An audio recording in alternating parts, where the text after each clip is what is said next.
Simple ang naging sagot ni Senator Amy Marcos nang tanungin siya kung tingin niya na overpower o inunahan si Pangulong Bongbong Marcos ng mga advisor niya. Palibhasa mabait, wag naman pinagsasamantalahan. Yan ay sa gitna ng hidwaan sa pagitan ng Presidente at Vice President Sara Duterte. Matatanda ang tinanggihan ni Amy Marcos ang senatorial slate ng administrasyon upang hindi malagay sa alanganin ng Pangulo at hindi mag-alinlangan ng aniyay mga tunay niyang kaibigan.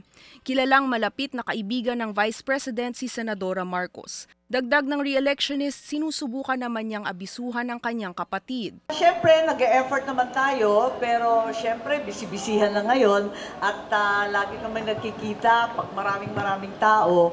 Kaya't kung minsan nasasabihan ko, pero kung minsan mahirap kasi ang dami nga nakapaligid. I've always said, even when I was a 15-year-old, a bratty 15-year-old, that Malacanang is a true snake pit.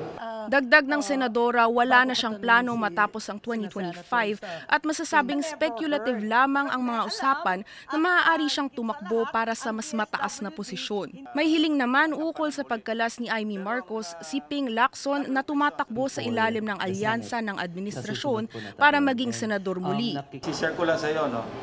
Mahal na mahal ka ng kapatid mo. I have it on good information from people na talaga nakakaalam na kaya bumalik ka na doon sa slate ng administration.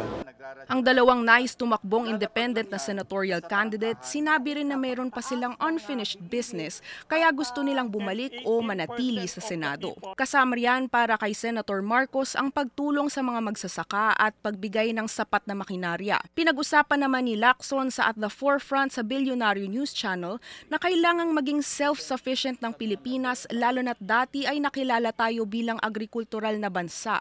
Yan ay matapos siyang tanungin ukol sa importasyon. Thailand, Vietnam, they all learn from us do sa UP Los Baños. And now we're importing rice from them. Parang napakalungkot naman. Sa halos 2 dekada ni Senator Lacson sa Senado, tinatayang nasa 300 bilyong piso ang naiambag niya dahil sa paglipat o pagtanggal ng pondo na hindi kailangan mula sa mga ahensya. Para sa Agenda, Agatha Gregorio, PNC.